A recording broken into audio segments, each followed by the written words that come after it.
Hello students, good morning, good afternoon, good evening. कैसे हैं आप सब? उम्मीद है बहुत ही अच्छे होंगे। आपका स्वागत है आपके फेवरेट यूट्यूब चैनल पे जिसका नाम है आरबीएससी ऑनलाइन क्लासेस। तो पिछले लेक्चर्स में हमने सदिश के बारे में, वेक्टर्स के बारे में पढ़ा था, कुछ बेसिक टॉपिक पढ़े थे। ठीक है, तो जो भी बेसिक टॉपिक पढ़े थे हमने, उसके अकॉर्डिंग आज हम कुछ न्यूमेरिकल परफॉर्म करने वाले हैं। ये न्यूमेरिकल नीट जेई एग्जाम में पूछे गए हैं। अगर आपसे ये न्यूमेरिकल सॉल्व होते हैं, इसका मतलब आपने मेरे 3 पिछले लेक्चर बिल्कुल आराम से पढ़े हैं। और नहीं समझ में आया तो आप कमेंट में नीचे टाइप करके बताओ कि आपको ये टॉपिक समझ में नहीं आया, ये प्रॉब्लम है। ठीक है, तो यहां पर ध्यान दीजिएगा, आज हम क्वेश्चन परफॉर्म करने वाले हैं। अगर मैं फिर से बोल रहा हूं, फिर से ध्यान दीजिए, अगर आपको ये क्वेश्चन समझ में आते हैं, इसका मतलब आपने पहले के लेक्चर बिल्कुल आराम से पढ़े हैं। और नहीं समझ में आ रहे हैं तो फिर से आप देखिए या कोई कमेंट में डाउट पूछिए। ठीक है, ओके। तो आज के लेक्चर में हम न्यूमेरिकल परफॉर्म करने वाले हैं। तो सबसे पहला न्यूमेरिकल है सदिश 3 आई कैप प्लस 4 के कैप का y अक्ष पर प्रक्षेप होगा। अब इसका मतलब समझे पहले। 3 आई कैप का मतलब होता है x अक्ष के अनुदिश एकांक सदिश। यहां पर मैं सॉल्यूशन लिखता हूं, इसको क्वेश्चन को पढ़े रहने देते हैं। ओके, तो यहां लिखते हैं अपन सॉल्यूशन। देखो, ये कह रहा है y अक्ष पर प्रक्षेप। y अक्ष पर प्रक्षेप का मतलब y अक्ष पर मान कितना होगा। ठीक है, तो आप देखिए, किसी भी सदिश को हम कैसे लिखते हैं? स्थिति सदिश को x y z के रूप में। x में कितना आगे है x के लिए एकांक सदिश इस्तेमाल करते हैं i कैप। y में कितना आगे है y, और y के लिए एकांक सदिश होता है j कैप। और z के लिए z और एकांक सदिश होता है k कैप। ठीक है, तो जो i कैप के गुणा में है, इसका मतलब वो x अक्ष के अनुदिश प्रक्षेप है। जो j कैप के गुणा में है वो y अक्ष के अनुदिश प्रक्षेप है। और जो k कैप के गुणा में है वो z अक्ष के अनुदिश प्रक्षेप है। कोई प्रॉब्लम नहीं है। तो यहां पर देखिए, आई कैप के गुणा में कौन है? 3। तो यहां पर हमारे पास x बराबर कितना आ गया है? 3। मतलब x अक्ष पर प्रक्षेप कितना आ गया? 3। ओके, यहां पर आपको j कैप दिख रहा है क्या? इस इक्वेशन में आपको कहीं j कैप दिख रहा है? तो क्या इस इक्वेशन को मैं ऐसे लिख सकता हूं? ध्यान दीजिए, 3 आई कैप, यहां पर j कैप नहीं है, तो 0 j कैप प्लस 4 के कैप। ये बात समझ में आई? ये देखिए, j कैप के मल्टीप्लाई में 0, तो इसको कैसे लिख सकते हैं? 3 आई कैप प्लस 4 के कैप। तो यहां पर आपको y दिशा के अनुदिश प्रक्षेप कितना दिख रहा है? y दिशा में मान कितना दिख रहा है? 0। z दिशा में मान कितना दिख रहा है आपको? 4। तो z दिशा पर प्रक्षेप, अगर क्वेश्चन में पूछते का z अक्ष पर प्रक्षेप कितना है, तो z के k कैप के गुणों में कौन है? 4। तो आंसर क्या आता? 4। यहां पे पूछा y अक्ष पर प्रक्षेप कितना है, तो j कैप के गुणा में कितना? 0। तो आंसर कितना आ जाएगा? 0, क्योंकि j कैप के गुणा में y होता है।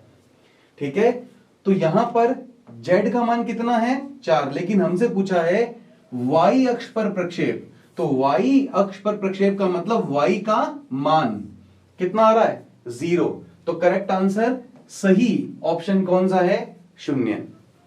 आया समझ में सबको? ओके, अगला प्रश्न देखते हैं। अगला प्रश्न है, आयताकार निर्देशांक पद्धति में किसी कण की स्थिति 3,2,5 है, इसका स्थिति सदिश होगा। 3,2,5 आपने पढ़ा है, यदि किसी कण की स्थिति होती है x, y, z, तो उसका स्थिति सदिश कैसे बनता है? बताओ बच्चों। x में कितना आगे? x, और x के लिए क्या लगाते हैं? i cap. y के लिए y, और y के लिए कौन सा एकांक सदिश लगाते हैं? j cap. और z के लिए z कौन सा एकांक सदिश लगाते हैं? k cap. सबको समझ में आया? ओके बेटा, अब यहां पर देखिए, x में मान कितना है? 3। तो यहां लिखेंगे 3, और x के पास क्या लगाते हैं? एकांक सदिश। x के लिए एकांक सदिश होता है i कैप, तो i कैप। प्लस y के लिए क्या होता है 2, y के लिए मान अपन को दिया हुआ है कि y का मान 2 है, पहला जो दिया होता है वो x होता है, फिर जो मान होता है y का होता है, फिर वो z का होता है। ये फिक्स बात है, कभी भी बदलेगी नहीं, ठीक है, तो चिंता मत करो। अब 2 j कैप प्लस z का मान कितना है 5 और आगे आ गया k कैप। तो करेक्ट ऑप्शन देख लो कौन सा आ रहा है, 3i cap plus 2j cap plus 5k cap. तो करेक्ट आंसर हमारा आ गया है ऑप्शन नंबर बी। आया बेटा समझ में सबको? ठीक है, समझते चलिएगा। अगर आपसे क्वेश्चन हो रहे हैं इसका मतलब है आपने पहले के लेक्चर्स को अच्छी तरह पढ़ा है, ठीक है। आगे देखिए, यदि एक कण बिंदु P 2, 3, 5 से बिंदु Q 3, 4, 5 तक गति करता है तो इसका विस्थापन सदिश होगा। कहां से कहां गति करता है? 2, 3, 5 से 3, 4, 5 तक। ओके, तो इस क्वेश्चन को सॉल्व करने के लिए हम नेक्स्ट पेज लेते हैं। 2, 3, 5 और 3, 4, 5। तो एक कण ये कह रहा था 2, 3, 5 से Q बिंदु पर, कहां से, क्या था वो, 2, 3, 5, 3, 4, 5 से 3, 4, 5 बिंदु तक गति करता है। हमें क्या फाइंड करना है? विस्थापन सदिश। तो पिछले लेक्चर में आपने देखा था विस्थापन सदिश क्या होता है, जैसे कि ये x अक्ष है, ये y अक्ष है।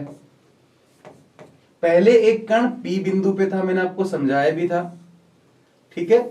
अगर उसके निर्देशांक फिर से बना देते हैं, पहले एक कण B बिंदु पे था, उसके निर्देशांक x1, y1, z1 थे, पढ़ा था ना हमने पिछली क्लास में ये, ठीक है। और एक कण P से फिर वो शिफ्ट हो जाता है, विस्थापित हो जाता है Q बिंदु पर, जिसके निर्देशांक हो जाते हैं x2, y2 और z2। अब हम प्रारंभिक और अंतिम बिंदु को मिलाएंगे तो ये जो रेखा है, इस रेखा को हम बोलते हैं विस्थापन सदिश। इसको हम बोलते हैं डी वेक्टर से। कैसे बोलते हैं? D vector. याद कीजिए, अब विस्थापन सदिश हमने इसका सूत्र पढ़ा था, क्या आपको सूत्र याद है? मैं फिर से लिख के बताता हूं। तो विस्थापन सदिश का सूत्र हुआ करता था x2 minus x1 i cap plus y2 minus y1 j cap plus z2 minus z1 k cap. आया समझ में? ये x2 माइनस x1 है अगर केवल x दिशा में है, y2 माइनस y1 वाला जुड़ जाएगा अगर दो दिशा की बात चल रही है, और z2 माइनस z1 आ जाएगा यदि तीन दिशा की बात चल रही है, ठीक है। तो यहां पर वैल्यू पुट कर देते हैं अपन। बताइए बेटा x2 की वैल्यू क्या कौन सी है? यहां पर देखिए, जो ये गिवन है ये हो जाएगा x1, ये हो जाएगा y1, ये हो जाएगा z1, और ये वाले क्या हो जाएंगे? x2, y2 और z2, ठीक है। अब x2 माइनस x1 करना है। बताइए x2 की वैल्यू कितनी है बेटा? 3, तो यहां पर लिख देंगे 3। x1 की वैल्यू कितनी है? दिख रही है आपको? 2 लिख देंगे। आगे क्या लिख देंगे? i cap. फिर से प्लस लिखेंगे। y2 की वैल्यू बताइए कितनी है? 4 माइनस y1 की वैल्यू कितनी है? 3, आगे लगा देंगे j कैप। अब बताइए बेटा z2 की वैल्यू कितनी है? 5, दिख रही है आपको z2 की वैल्यू? 5 माइनस z1 की वैल्यू बताइए कितनी है? देखिए इधर से 5, z1 की वैल्यू भी 5 है तो -5, आगे आ जाएगा k कैप। सॉल्व कर लीजिए इसे, यहां पर सॉल्व कर रहा हूं मैं इसको। 3 माइनस 2 कितना होता है? 1 इंटू आई कैप कितना हो जाएगा? आई कैप, तो आ जाएगा आई कैप प्लस 4 माइनस 3 कितना होता है? 1, कितना हो जाएगा? जे कैप, और 5 माइनस 5 कितना होता है? 0, तो करेक्ट आंसर क्या आ जाएगा? आई कैप प्लस जे कैप। चेक कर लेते हैं, आई कैप प्लस जे कैप कोई ऑप्शन है?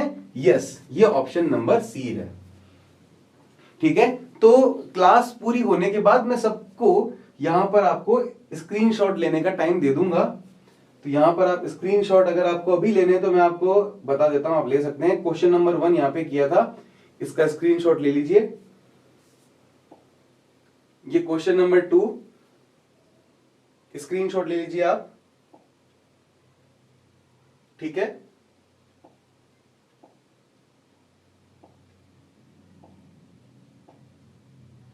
ये क्वेश्चन नंबर 2 का सॉल्यूशन यहां पे किया था मैंने। क्वेश्चन नंबर 2 का सॉल्यूशन का स्क्रीनशॉट ले लीजिए। अब बात करते हैं, अच्छा क्वेश्चन नंबर 2 ये रहा, क्वेश्चन नंबर 3 ये रहा, और क्वेश्चन नंबर 3 का सॉल्यूशन ये रहा, ठीक है। क्वेश्चन नंबर 3 ये रहा और इसका सॉल्यूशन, ठीक है। आपने स्क्रीनशॉट ले लिए सबके, ओके। क्वेश्चन नंबर 4 पर चलते हैं। तो क्वेश्चन नंबर 4 है, 5 न्यूटन का एक बल ऊर्ध्वाधर से 60 डिग्री कोण पर किसी कण पर कार्यरत है। कितने न्यूटन का बल?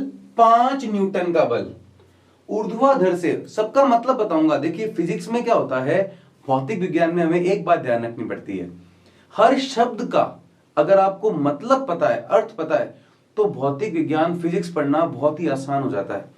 तो एक एक पॉइंट का बिल्कुल ध्यान से देखिए, बिल्कुल लेक्चर को बिल्कुल ध्यान से देखिए और एक एक शब्द का अर्थ समझिए, ठीक है। तो ऊर्ध्वाधर का मतलब क्या होता है, से 60 डिग्री कोण पर किसी कण पर कार्यरत है, इसका ऊर्ध्वाधर घटक होगा, ठीक है। एक बात बताता हूं, उसके लिए पहले थोड़ा सा बेसिक देख लीजिए। मैंने आपको एक टॉपिक करवाया था सदिशों के वियोजन या सदिशों का वियोजन। तो ये एक सदिश है ए वेक्टर, ये सदिश क्या है, ए वेक्टर। यहां से ये कौन सी दिशा होती है, एक्स दिशा। ये कौन सी दिशा होती है, वाई दिशा। एक्स दिशा को हम क्षैतिज दिशा बोलते हैं। तो कभी भी हम एक्स अक्ष के अनुदिश चल रहे हैं, एक्स अक्ष के अनुदिश इस तरह से, इसका मतलब हम कौन सी दिशा में गति कर रहे हैं, वो है क्षैतिज दिशा में गति कर रहे हैं।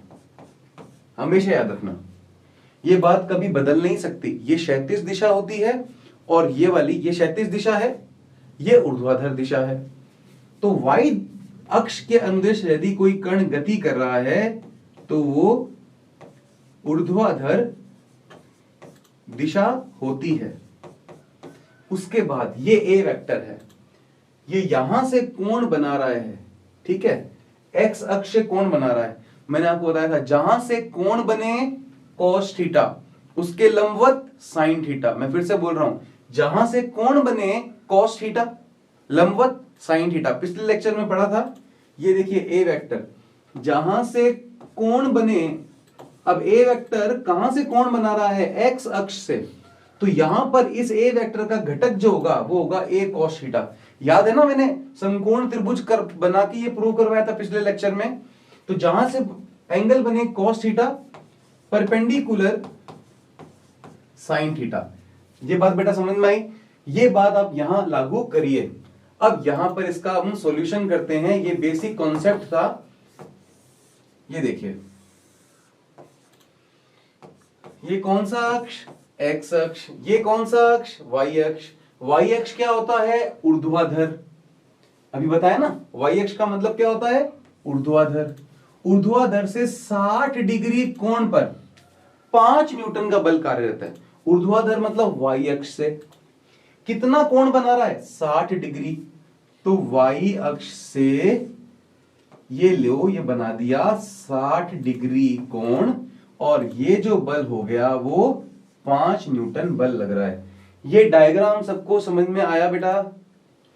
ये देखो 5 न्यूटन, ये वाई अक्ष ऊर्ध्वाधर है, तो 5 न्यूटन बल ऊर्ध्वाधर से 60 डिग्री कोण बना रहा है।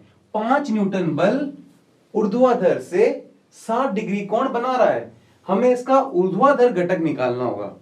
तो आपको पता है जहां से कोण बनता है वो लेते हैं a cos थीटा, यदि ये a है, और उसके लंबवत होता है a sin थीटा।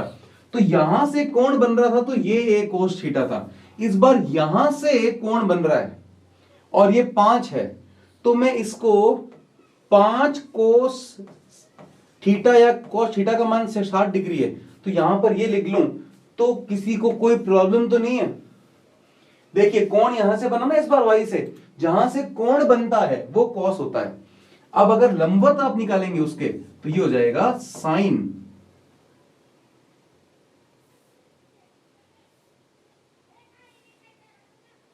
ये देखिए, एक मिनट, ये देखो, तो यहां पर आपने देखा 5 cos 60 क्यों बना, क्योंकि ये y दिशा से कोण बना, जहां से कोण बनेगा वहां पर cos थीटा, ये यहां पे देखिए, यहां से कोण बना तो यहां पे cos थीटा, लंबवत क्या आ जाएगा 5 sin 60। अब बताओ क्षैतिज दिशा में क्वेश्चन में पूछता कि क्षैतिज घटक होगा तो 5 sin 60 लिखते, क्योंकि x दिशा के अनुदिश कौन सा घटक है 5 sin 60। अपन से पूछ रहा है ऊर्ध्वाधर घटक, तो ऊर्ध्वाधर घटक जो y दिशा में है, तो y दिशा में कितना मान है 5 cos 60। तो आगे इसको सॉल्व करते हैं, हमें पता लग गया है ऊर्ध्वाधर दिशा में घटक, ऊर्ध्वाधर दिशा में कौन सा घटक आया 5 cos 60। ये देखिए 5 cos 60 वैल्यू पुट कर देते हैं, ठीक है। cos 60 का मान कितना होता है, cos 60 का मान याद रखिए कितना होता है भाई 1/2। sin 60 का कितना होता है √3/2। तो cos 60 का मान यहां पर साइड में देख लीजिए, हमने 10वीं में पढ़ा था sin 60 होता तो यहां पर लिख लेते √3/2। तो 5/2 कितना होता है 2.5 न्यूटन। तो यहां पर करेक्ट ऑप्शन क्या आ जाएगा 2.5 न्यूटन। आ रही है क्या सबको बात समझ में? वेरी गुड बेटा, यहां पर कर लो आप, ये स्क्रीनशॉट ले लो। ओके आगे चलते हैं। अब ये यहां पे भी स्क्रीनशॉट ले लेना। क्वेश्चन है क्वेश्चन नंबर 5 आज की क्लास का, तो बिल्कुल ध्यान से देखिए, बहुत ही आसान है। ये कह रहा है i cap plus J cap के अनुदिश इकाई सदिश होगा। इकाई सदिश कह दे या एकांक सदिश कह दे एक ही बात होती है। इकाई सदिश या एकांक सदिश एक ही बात होती है। ओके, तो यहां पे लिखेंगे हम सॉल्यूशन। एकांक सदिश का सूत्र याद है क्या सबको? तो यहां लिखते हैं एकांक सदिश। मान लीजिए ए वेक्टर का एकांक सदिश ले रहा हूं, तो कोई भी एकांक सदिश होता है उसका प्रतीक क्या होता है कि उसके ऊपर टोपी लगी होती है, ठीक है। एकांक सदिश के ऊपर क्या लगी होती है? टोपी लगी होती है। तो यहां पर देखिए एकांक सदिश ए कैप का फॉर्मूला होगा ए वेक्टर अपॉन में ए। तो एकांक सदिश का सूत्र होता है सदिश बट्टा सदिश का परिमाण। क्या होता है सूत्र? सदिश बट्टा सदिश का परिमाण। तो सदिश का मान कितना है बेटा? आई कैप प्लस जे कैप। तो यहां पर ये सदिश का मान हुआ आई कैप प्लस जे कैप। ये क्वेश्चन में दिया हुआ है कि सदिश का मान आई कैप प्लस जे कैप है, और इसी का हमने क्या करना है? परिमाण। तो परिमाण निकालने के लिए मैंने आपको बताया था एक रूट लगाया जाता है। रूट लगा दिया। आई कैप के गुणा में क्या है? 1। आई कैप के गुणा में क्या है? 1। 1 का स्क्वायर करो 1। जे कैप के गुणा में कौन है? 1। 1 का स्क्वायर करो 1। आगे सॉल्व करो आई कैप प्लस जे कैप बट्टा √2। ये आंसर ही आ गया है, i cap plus J cap बट्टा √2। ये कुछ नहीं है, एक मिनट। ओके, आई कैप प्लस जे कैप बट्टा √2। तो ये आपको समझ में आए? तो आज हमने 5 क्वेश्चन सॉल्व किए हैं। ये पांचों क्वेश्चन आपको समझ में आए, क्लियर हुए? बहुत इजी थे, बहुत इजी थे, ठीक है। जो अगर नहीं समझ में आए तो आप कमेंट सेक्शन में पूछ सकते हैं। अब देखते हैं नेक्स्ट क्वेश्चन, क्वेश्चन नंबर 6। तो क्वेश्चन नंबर 6 में कह रहा है वह सदिश, थोड़ा सा ध्यान से देखना, थोड़ा सा टिपिकल है बाकी क्वेश्चन से। तो वह सदिश जिसे सदिश i cap minus 3 J cap plus 2 के कैप तथा 3 आई कैप प्लस 6 जे कैप माइनस 7 के कैप में जोड़ने पर इनका परिणामी y अक्ष के अनुदिश इकाई सदिश प्राप्त होगा। क्वेश्चन को देखो 90% सॉल्यूशन तब मिल जाएगा जब हम क्वेश्चन को ढंग से समझ लेंगे, ठीक है। एक एक पॉइंट समझिए क्वेश्चन का, आपके पास आंसर ये चुटकी में आ जाएगा। तो ये देखिए वह सदिश यहां पे लिखते हैं सॉल्यूशन। वह सदिश का मतलब एक ऐसा सदिश, कोई भी सदिश मान लो, माना कि जो क्वेश्चन में सदिश की बात कर रहा है वो ए वेक्टर है, ठीक है, तो वह सदिश हो गया ये ए वेक्टर, जिसे सदिश i cap minus 3j cap plus 2k cap तथा 3i cap plus 6j cap minus 7k cap में जोड़ने पर, तो वह सदिश या ए वेक्टर को किस किस के साथ जोड़ना है, ये जोड़ना है i cap minus 3j cap plus 2k cap तथा ये वाला क्या हो जाएगा plus 3i cap plus 6j cap minus का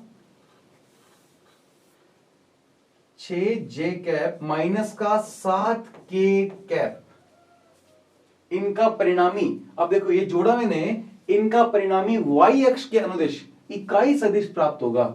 अब बताइए x अक्ष के अनुदिश इकाई सदिश क्या होता है i कैप, y अक्ष के अनुदिश इकाई सदिश क्या होता है j कैप, और z अक्ष के अनुदिश इकाई सदिश क्या होता है k कैप। तो ये कह रहा है परिणामी मतलब इनको सबको हल करने पर ये परिणामी y अक्ष के अनुदिश इकाई सदिश प्राप्त होगा। तो y अक्ष के अनुदिश इकाई सदिश होता है j कैप। ये बात समझ में आई। अब ये देखो ये पूरा क्वेश्चन आपको क्लियर हुआ। वह सदिश जिसे i cap minus 3j cap plus 2k cap ये आ गया plus 3i cap plus 6j cap minus 7k cap में जोड़ने पर, सबको जोड़ा, परिणामी मतलब बराबर y अक्ष के अनुदिश इकाई सदिश प्राप्त होता है। तो y अक्ष के अनुदिश इकाई सदिश क्या होगा j कैप। तो हमें a वेक्टर का मान ज्ञात करना है। तो कैसे करेंगे, पहले सॉल्व कर लो आप इजीली आराम से। a वेक्टर पहले i कैप देख लो। देखिए i कैप में i कैप जोड़े, i cap plus 3i cap कितना आ गया 4i कैप। तो यहां पे लिख देते हैं 4i कैप। ये देखिए i cap plus 3i cap 4i cap. हाँ अब देखिए माइनस का 3j कैप और प्लस का 6j कैप, माइनस का 3 प्लस का 6 माइनस 3 कितना होता है प्लस का 3, तो ये आ जाएगा प्लस का 3j कैप। समझ में आई बेटा बात। i cap plus 3i cap plus 4i cap minus 3 plus 6 plus 3। अब प्लस का 2k कैप, ये बच गया लास्ट में 2k कैप, और माइनस का 7k कैप, माइनस 7 प्लस 2 कितना होता है माइनस का 5k कैप, बराबर कितना आ गया बेटा j कैप आ गया। ठीक है, लास्ट स्टेप में क्या करेंगे, हमें a वेक्टर का मान ज्ञात करना है। तो सभी सदिशों को हम इक्वल के उधर, बराबर के उधर स्थानांतरित कर देंगे। तो 4i कैप को उधर स्थानांतरित करेंगे तो माइनस का 4i कैप, 3j कैप को उधर स्थानांतरित करेंगे तो माइनस का 3j कैप, माइनस का 3j cap, minus 5k cap को बराबर के उधर स्थानांतरित करेंगे तो प्लस का 5k कैप, और इक्वल के उधर पहले से ही कौन पड़ा है j कैप, तो प्लस का j कैप। तो माइनस का 3j कैप प्लस का j कैप क्या हो जाएगा, माइनस का 4i cap minus 3 plus j minus का 2j कैप प्लस का 5k कैप। देख लीजिए एक बार, ये बात समझ में आई कि एक सदिश में मैंने ये सदिश और ये सदिश जोड़ा तो परिणामी y अक्ष के अनुदिश एकांक सदिश आया। उसके बाद मैंने क्या किया, i कैप में i कैप जोड़ा, i cap plus 3i cap 4i cap minus 3j cap plus 6j cap, ये हो जाएगा प्लस का 3j कैप, माइनस का k कैप कहां गया हमारे पास, प्लस का 2k कैप माइनस का 7k कैप हो गया माइनस का 5k कैप। ठीक है, बराबर में क्या पड़ा है j कैप। अब a वेक्टर का मान निकालना है तो ये पूरी टर्म बराबर के उधर चली जाएगी और ये हमारे पास आंसर आ जाएगा। ये बात सबको समझ में आ गई भाई। तो इसका करेक्ट ऑप्शन कौन सा है, ऑप्शन नंबर बी। ठीक है, ओके। तो अगला क्वेश्चन पे चलते हैं। अगला क्वेश्चन है, दिया है सदिश ए वेक्टर कितना है 2i cap plus 3j cap. इसका मतलब x में मान कितना है, यहां पे देखिए मैं यहां पे लिखता हूं solution. 2i cap plus 3j cap, इसका मतलब इसका x में मान कितना है 2 और y में मान कितना है 3। अब कह रहा है y अक्ष के बीच कौन होगा, इस सदिश का तथा y अक्ष के बीच क्या कोण बनेगा। तो ये सदिश क्या हो गया 2,3। सुनो आराम से देखते रहो बेटा, लास्ट क्वेश्चन है आज की क्लास का ये देखिए क्या बोला है, a वेक्टर बराबर 2i cap plus 3j cap, इसका मतलब इसका x में मान कितना है 2, तो x में 2 आगे है ये, और y में मान कितना है 3, तभी इसको बोला मैंने, क्या बोला इस सदिश को, इस सदिश का नाम है a वेक्टर और इसका नाम है 2i cap plus 3j cap. इसका मतलब है कि ये x में 2 आगे है और y में 3 आगे है, जैसा कि यहां पर दिया हुआ है। तो उसके बाद कह रहा है इस सदिश का y अक्ष के साथ कोण क्या होगा, तो y अक्ष कौन सा है, ये वाला, कौन सा कोण ज्ञात करना है, ये वाला, ये y अक्ष और ये सदिश, दोनों के मध्य कोण कौन सा बनेगा, ये, तो ये कोण हमें ज्ञात करना है। तो इस कोण को ज्ञात करने के लिए आपको ये त्रिभुज दिख रहा है, समकोण त्रिभुज, जिसमें यहां पर देखिए x दिशा में इसका मान कितना है 2, तो यहां से यहां तक की लंबाई कितनी हो जाएगी 2, क्यों, क्योंकि यहां से यहां तक की लंबाई भी 2 है। ठीक है, फिर से आपको नहीं समझ में आ रहा है तो फिर से मैं बना के दिखा सकता हूं, एक बार नेक्स्ट पन्ने पे करके दिखाता हूं मैं आपको। ये क्या कह रहा है, ये देखिए ये एक सदिश है, इस सदिश का मान क्या है 2i cap plus 3j cap. इसका मान, इसका मतलब क्या होता है कि x दिशा में इसका मान 2 है और y दिशा में इसका मान 3 है। तो यहां पर अगर मैं इस तरह से लाइन खींचूं तो यहां से यहां क्या आ जाएगा कि इसका x दिशा में मान कितना है 3 और y दिशा में मतलब यहां से यहां तक लेके इसका मान कितना है, सॉरी x दिशा में इसका मान 2 है, सॉरी i कैप के गुणा में जो होता है वो x दिशा में होता है, तो i कैप के गुणा में कितना है 2, तो x दिशा में मान कितना आया 2, j कैप के गुणा में कितना 3, तो y दिशा में मान कितना आया इसका 3। ये देखिए क्वेश्चन क्या कह रहा है कि इसका ये जो सदिश बना, ये जो सदिश a वेक्टर, इसका y दिशा के बीच में कोण कितना, ये y दिशा ये सदिश, इन दोनों के मध्य ये कोण कितना होगा। तो इस कोण को ज्ञात करने के लिए यहां पर हम एक क्या बनाते हैं, समकोण त्रिभुज। ये समकोण त्रिभुज दिख रहा है, इसका नाम रखते हैं OPQ।